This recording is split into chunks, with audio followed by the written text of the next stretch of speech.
The University of Louisville looks to be intensifying its search for the next leader of Cards basketball.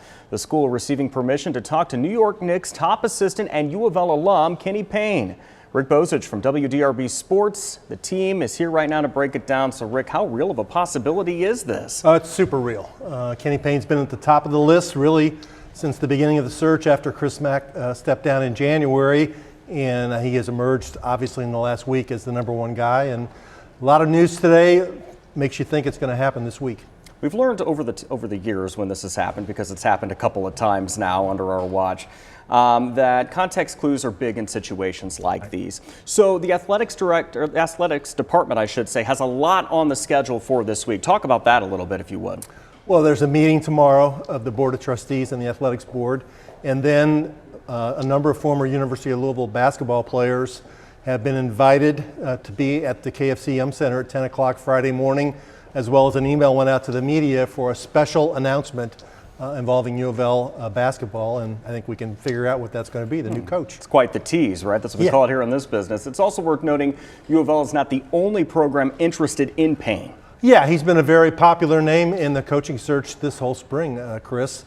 I know of at least 2 SEC schools that have at least inquired about his availability. He had 10 successful years as John Calipari's top assistant coach at Kentucky. He's well liked by players, guys that used to play for him. He has tremendous connections in the community and with AAU basketball programs everywhere. But this is the best place for him, in my opinion, because he played here, he's got roots here, and a lot of the former players want him back here. So if Payne ends up getting the job, this would be a historic move for the University of Louisville, too. Without a doubt, be the first black men's basketball coach at the University of Louisville. There have been 2 black football coaches here, but Louisville was at the forefront really in the 60s of integrating its college basketball program in the South. Guys like Wade Houston, Dave Gilbert, Eddie Whitehead, and then Wes Unseld, Butch Beard. And Butch Beard's been very vocal, along with Jerry Eves and a bunch of other players, in saying it was time for Louisville to have one of its own and a former black U of L player as a head coach. And I think that's what's going to happen. All right, Rick Bozich, always appreciate the insight. Again, there is a U of L Board of Trustees meeting set for tomorrow on Friday morning. The Athletic Association Board is meeting, and then the men's basketball team is holding a press conference.